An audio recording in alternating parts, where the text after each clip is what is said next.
Halo, assalamualaikum warahmatullahi wabarakatuh. Apa kabar kalian semuanya nih? Teman-teman, ini ada pengumuman baru PPKM Jilid 3 ya teman-teman ya. Dan ini adalah surat edaran dari Gubernur Bali yang sudah dikeluarkan di tanggal 9 Februari ya. Oke, kita simak isinya itu seperti apa aja ya. Yuk kita lihat poinnya satu-satu, oke?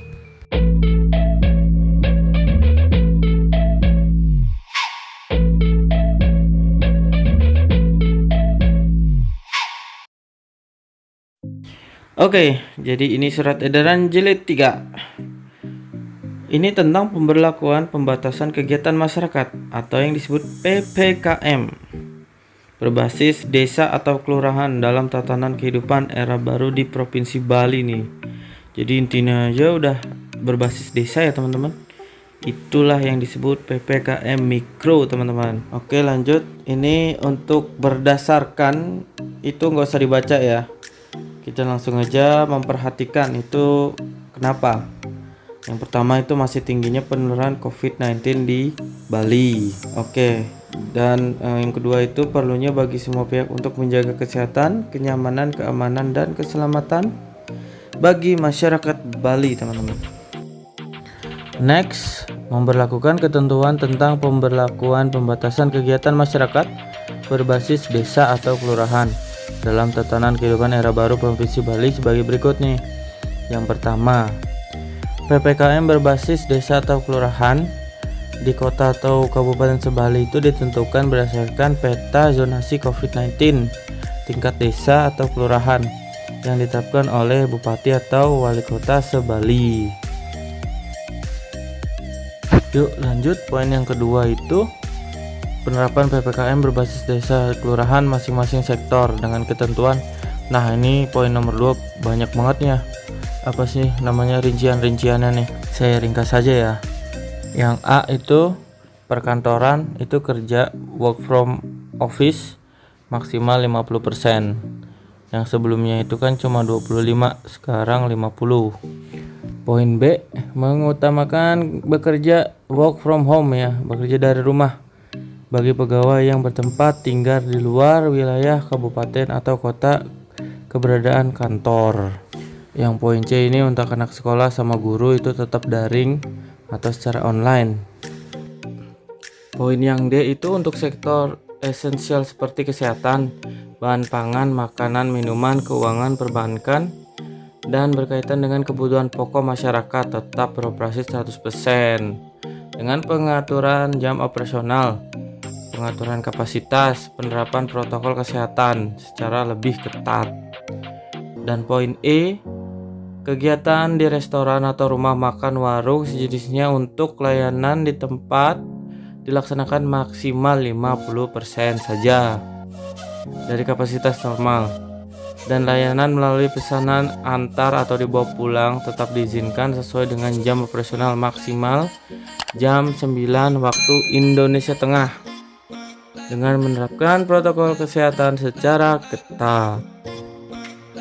Poin F itu di pusat perbelanjaan mall beroperasi maksimal sampai pukul jam 9 waktu Indonesia Tengah.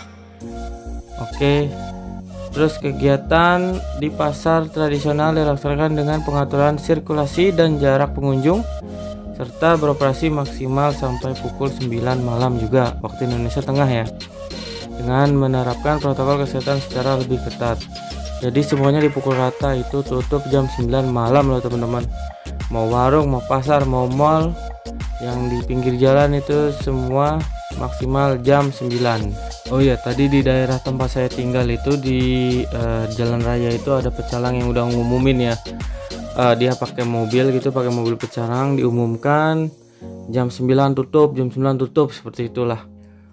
Dan poin AH, kegiatan di sektor konstruksi diizinkan beroperasi 100%. Nah, yang di poin I ini teman-teman, menghentikan sementara atau memperketat kegiatan di fasilitas umum, kegiatan adat, agama, sosial budaya yang dapat menimbulkan kerumunan dengan jumlah peserta dan durasi waktu yang sangat terbatas. Itu sudah dibuktikan ya oleh pemerintah Bali itu beberapa acara adat itu ditiadakan. Terus untuk yang sholat Jumat untuk orang muslim itu setengah ya, 50% gitu kan. Dan kalau datang lewat dari jam 12 itu nggak boleh masuk ya teman-teman, disuruh putar balik, nggak bisa masuk masjid gitu. Poin J, kegiatan sektor transportasi umum lokal dilaksanakan dengan mengatur kapasitas, waktu operasional, dan menerapkan protokol. Ini sepertinya dikurangi ya jadwal operasional. Oke, tadi itu semua adalah poin-poin di nomor 2 ya. Dan sekarang kita lanjut ke nomor 3-nya nih.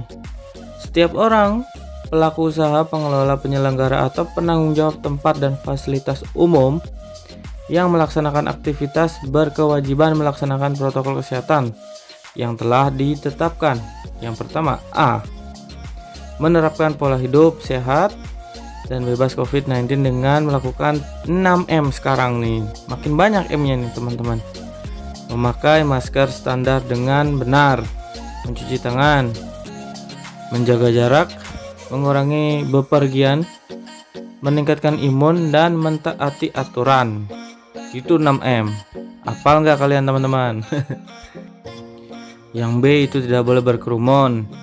C. Membatasi aktivitas di tempat umum atau keramaian. Dan D. Membatasi jumlah pengunjung maksimal 50% dari kapasitas yang tersedia. Dan yang E. Membatasi kegiatan operasional usaha sampai pukul jam 9 malam waktu Indonesia Tengah. Bisa nggak ya kita menjalaninya? Karena ini kita udah lakukan rutin sejak lama sekali ya teman-teman. Takutnya bosen nih. Poin yang keempat, setiap orang agar membatasi aktivitas di luar rumah dan berupaya menunda atau mengurangi perjalanan keluar daerah. Oke, lanjut kita ke poin 5 nih. Wah, lumayan banyak juga poin 5 ya. Oke, saya cari intisarinya saja. Pelaku perjalanan dalam negeri (PPDN) yang akan memasuki wilayah Bali. Nah, ini harus di-highlight ya. Masuk Balinya ini seperti apa? Harus mengikuti ketentuan sebagai berikut. Yang A. Bertanggung jawab atas kesehatan masing-masing serta tunduk dan patuh terhadap syarat dan ketentuan yang berlaku. Nih teman-teman, poin B. Catat ya. Perhatikan baik-baik. Bagi yang melakukan perjalanan dengan transportasi udara, wajib menunjukkan surat keterangan hasil uji swab berbasis PCR paling lama 2 kali 24 jam. Ya, itu 2 hari ya teman-teman sebelum keberangkatan. Atau surat keterangan hasil negatif uji rapid test antigen paling lama 1 kali 24 jam sebelum keberangkatan. Jadi ini sama aja ya, belum berubah peraturannya seperti sebelumnya. Sedangkan untuk transportasi darat dan laut wajib menunjukkan surat keterangan hasil negatif uji swab berbasis PCR atau negatif uji rapid test antigen paling lama 3 kali 24 jam sebelum keberangkatan. Jadi dua-duanya sama aja ya, 3 hari itu paling lambat. Oke, jadi buat teman-teman yang jalur darat mungkin berhari-hari ya untuk menuju masuk Balinya itu, jadi dikasih kelonggaran nih. Antigen bisa 3 kali 24 jam ataupun PCR 3 kali 24 jam ya. Yang pasti kalian ngambil yang antigen ya, soalnya lebih murah kan.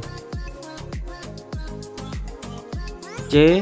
Bagi yang melakukan perjalanan dengan transportasi udara selain memenuhi persyaratan sebagai dimaksud pada huruf B, wajib mengisi EHAC Indonesia ya. Itu cara-caranya saya udah ada di video saya sebelumnya. Nanti bakalan nongol di pojok kanan atas. Oke. Dan yang D, anak di bawah usia 12 tahun tidak diwajibkan menunjukkan hasil negatif uji swab berbasis PCR ataupun antigen ya teman-teman. Jadi ini peraturannya masih sama seperti sebelumnya. Dan poin yang E ini baru nih teman-teman. Ini bisa dibaca ya, lebih mendetil lagi nih kalau yang ini. Bagi PPDN yang berangkat dari Bali menggunakan moda angkutan laut atau penyeberangan, angkutan darat, kendaraan penumpang pribadi, dan kendaraan logistik dapat menggunakan surat keterangan hasil negatif uji swab berbasis PCR ataupun rapid test antigen yang masih berlaku untuk perjalanan kembali ke Bali. Jadi bisa dipakai lagi nih syarat surat keterangan hasil negatifnya ya, rapid antigen ataupun PCR. Bisa dipakai untuk masuk Bali lagi nih teman-teman. Jalur jadi darat ini adalah suatu keringanan buat pengguna jalur darat ya yang mau masuk Bali ataupun mau keluar Bali nih. Soalnya banyak banget pertanyaan-pertanyaan yang aku dapetin selama aku ngasih tahu ya info seputar gimana cara masuk Bali atau keluar Bali dan surat edaran gitu. Ini banyak banget yang nanyain kayak gini nih. Ini bisa dipakai lagi nggak untuk masuk Bali lagi nih jalur darat? Soalnya yang kerja kan banyak tuh yang keluar masuk Bali, apalagi supir-supir truk kayak gitu. Dan ini udah kejawab ya teman-teman. Jadi jelas sekali nih ya. Oke, lanjut kita ke poin 6 ya. Wah, ini surat edarannya ada 4 lembar guys, dan itu panjang-panjang sekali guys. Kita lanjut, jangan di skip ya, tapi sembari kalian yang belum subscribe dulu, oke? Dan yang mau sharing, bertanya atau ada ide atau ada informasi lebih bisa masukin di kolom komentar ya, biar teman-teman yang lain termasuk saya sendiri juga tahu ya. Oke, kita lanjut ke poin 6. Jadi di poin 6 ini intinya itu kita harus lebih sungguh-sungguh, tertib, disiplin, dan tanggung jawab ya, sesuai dengan peraturan Gubernur Bali yang sudah dikeluarkan sama surat edaran Gubernur Bali yang sudah dikeluarkan juga gitu. Oke, poin yang ke-7 itu adalah setiap orang, pelaku usaha, pengelola, penyelenggara atau penanggung jawab tempat dan fasilitas umum yang melanggar ketentuan sebagaimana yang dimaksud itu bakalan dikenain sanksi secara tegas sesuai dengan peraturan Gubernur Bali nomor 46 dan perundang-undangan lainnya ya. Jadi buat teman-teman hati-hati ya yang mengadain acara loh, itu bahaya nih, harus minta izin dulu ya.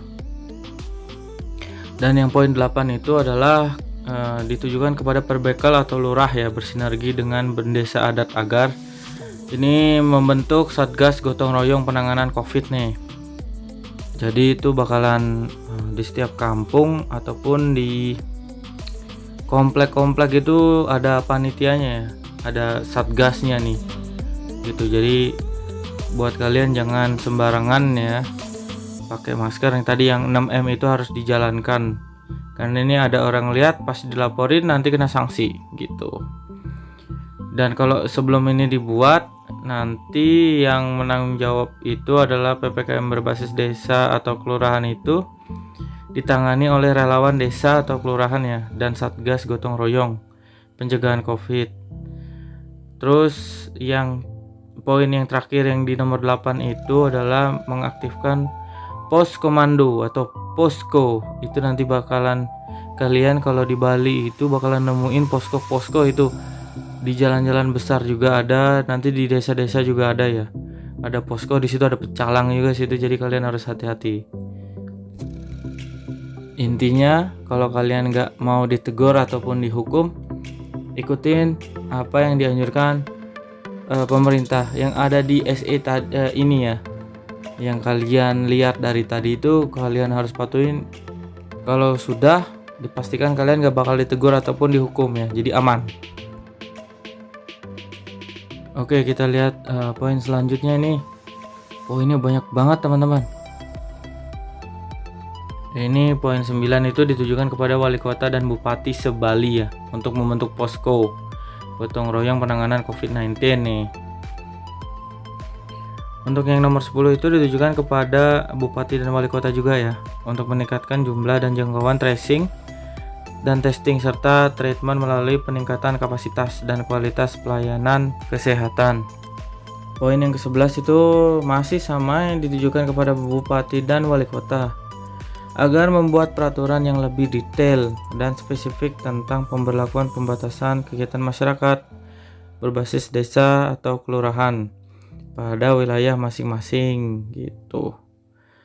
Jadi ini bikin peraturan banyak, nggak tahu nih rakyatnya ini bakalan ngerti patuh apa gimana ya. Soalnya lama-lama makin rumit, kayaknya sih udah telat nih. Ini poin yang nomor 12 itu pembiayaan ya. Pelaksanaan posko gotong royong penanganan COVID-19 ini dibebankan pada anggaran masing-masing unsur sesuai dengan pokok kebutuhan sebagai berikut. Nah itu jadi intinya ini anggarannya dari mana ke mana gitu ya, jadi kalian bisa baca sendiri lah itu. Oke, tapi yang jelas itu untuk kelurahan dibebankan kepada APBD kabupaten atau kota ya. Itu jadi udah ada alurnya itu pembiayaannya dari mana ke mana. Oke teman-teman, bisa kalian baca sendiri ya, ini panjang banget poinnya. Oke, kita lanjut aja ke poin 13 nih, soalnya masih ada beberapa poin lagi nih yang harus dibahas, panjang banget. Oke, nomor 13 itu ditunjukkan kepada Panglima Kodam nih, Kepala Kepolisian Daerah Bali sama Pecalang Desa Adat.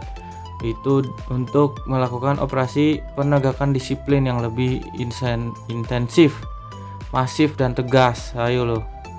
Jadi di sini intinya itu kita harus lebih disiplin lagi ya, soalnya ini disuruh lebih tegas lagi nih untuk menggalakkan lagi kepada masyarakat yang bandel-bandel gitulah ya. Dan ini berlaku sampai kapan? Oke, ini ada di poin 14. Dari tanggal 9 Februari sampai dengan tanggal 22 Februari 2021. Jadi lumayan lama juga ya. Oke, di poin 15 ini berisikan dan tentang yang SE sebelumnya, yang nomor 2 itu sudah tidak berlaku lagi karena udah ada surat edaran yang baru yang ini nih sekarang, yang nomor 3 ini. Gitu sih intinya. Dan ini ada tanda tangan Gubernur Pak Wayan Koster ya, Gubernur Bali. Oke, jadi gimana tuh teman-teman pendapat kalian?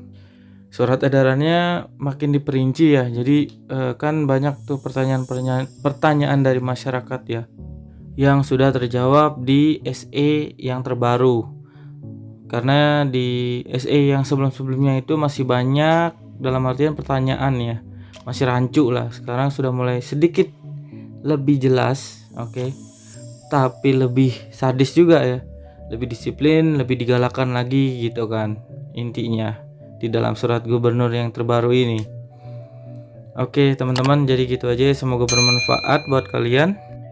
Saya mohon maaf kalau ada kata-kata yang salah ataupun kurang ya. Dan jangan lupa yang belum subscribe, ayo dong subscribe biar saya semangat lagi nih buat nguploadnya tentang Bali dan jalan-jalan Bali juga. Oke teman-teman, saya undur diri dulu, sampai jumpa di video selanjutnya. Salam damai dari Bali. Bye.